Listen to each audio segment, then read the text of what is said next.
London, May 1871.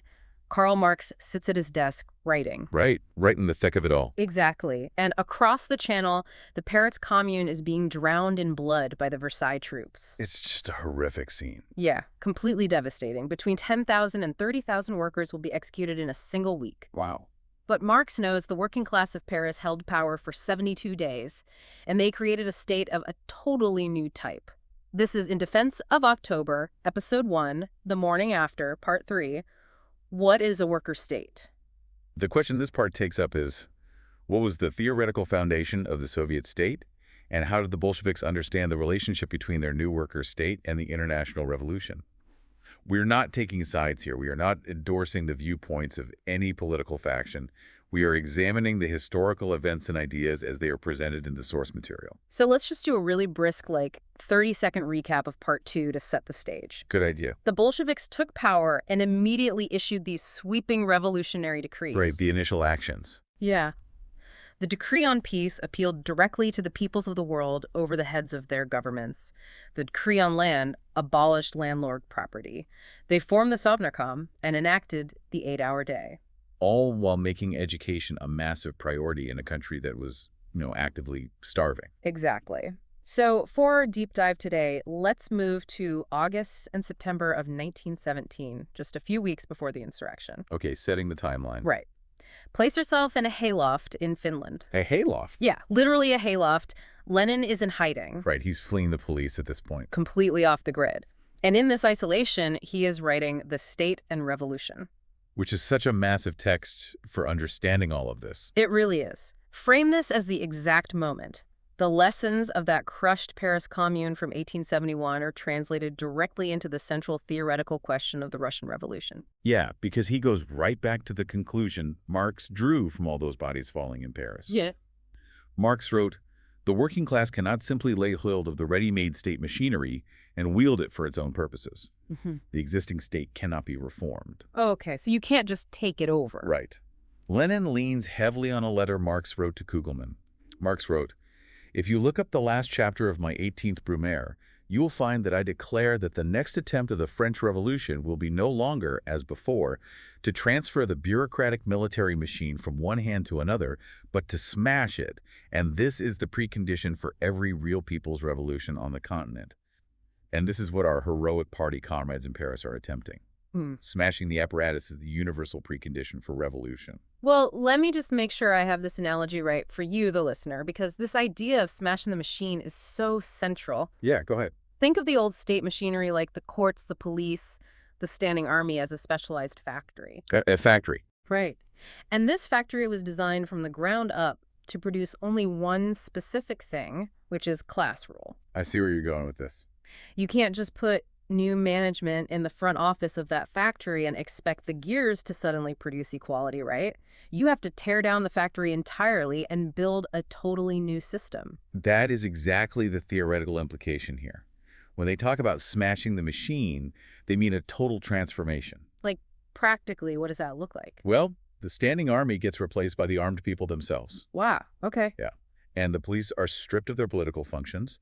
All officials are elected, they are revocable at any time, and they are paid strictly workmen's wages. So no specialized bureaucrat. Exactly. Because the majority is now suppressing the former oppressors, the state actually begins to wither away. So if the new state is based on this direct majority rule that begins to wither away, how does it handle the pre-existing democratic institutions? Right, that's the big collision. Specifically, the Constituent Assembly. Yeah, this is a huge turning point. So we have the elections for the Constituent Assembly in November 1917, right? Right after October.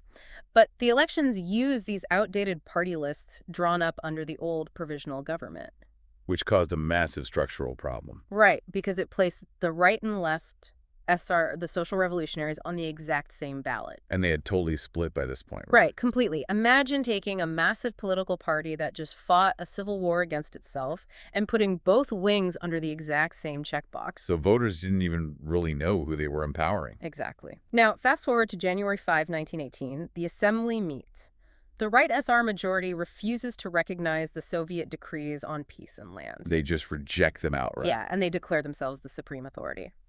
So the very next day, January 6, 1918, the Bolsheviks dissolved the assembly. Which brings us to Lenin's thesis on the matter. Lenin wrote, "The Republic of Soviets is not only a higher type of democratic institution, as compared with the usual bourgeois republic crowned by a constituent assembly, but is the only form capable of securing the most painless transition to socialism." The Soviets represented a new class reality, not just an electoral mechanism. So that's the core of the clash then. Yeah, this sparked a huge theoretical debate between Lenin and Karl Kautsky. Right. Kautsky defended democracy in the abstract. He saw the assembly as a neutral set of rules.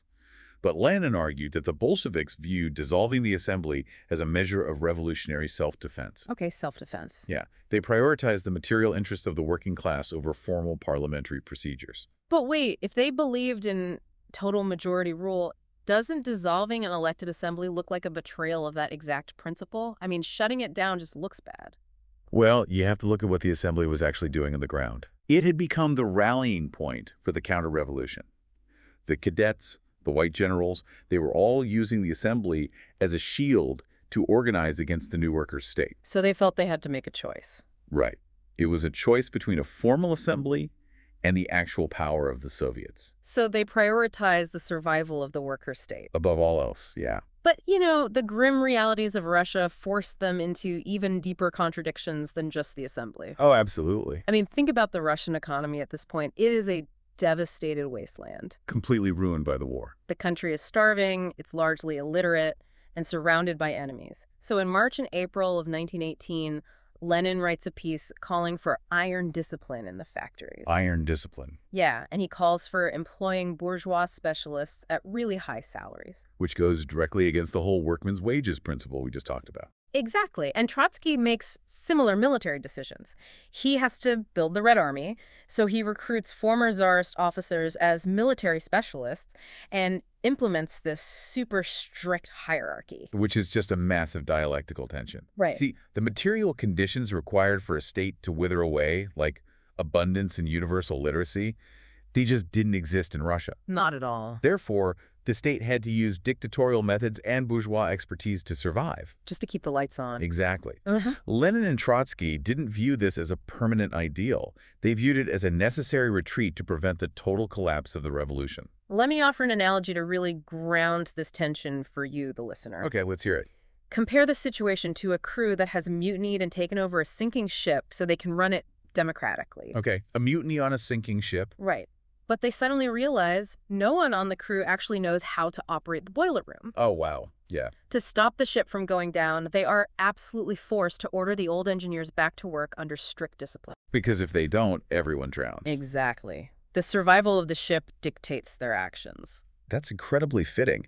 But to fully grasp why the Bolsheviks accepted these brutal contradictions to hold power, we have to look at what would have happened if they hadn't taken power at all. What the actual alternative was. Right. Well, let's step back a bit to the period between February and August of 1917. Okay. You have Kerensky's total failures, the disastrous June offensive, spiraling inflation, and these violent, punitive expeditions against the peasants. Just total chaos. Yeah. And that sets the scene for August 1917, when General Kornilov launches a military coup. A direct march on Petrograd. Exactly. He orders the 3rd Cavalry Corps and the infamous Savage Division to march on the capital to hang the Bolsheviks and establish a military dictatorship. And the stock market actually rose in response to that. Which tells you everything you need to know. Right. But the coup was stopped. And not by Kerensky, mind you. No, the government was paralyzed. It was stopped by the mobilized workers, the Red Guards, and railway saboteurs tearing up the tracks. General Knox's quote from the time really exposes the reality of the situation. He said, "I am not interested in the government of Kerensky. It is too weak. What is wanted is a strong dictatorship. What is wanted is the Cossacks. This people needs the whip." The ruling classes had abandoned democracy for military force. They just wanted order, no matter how brutal. Right.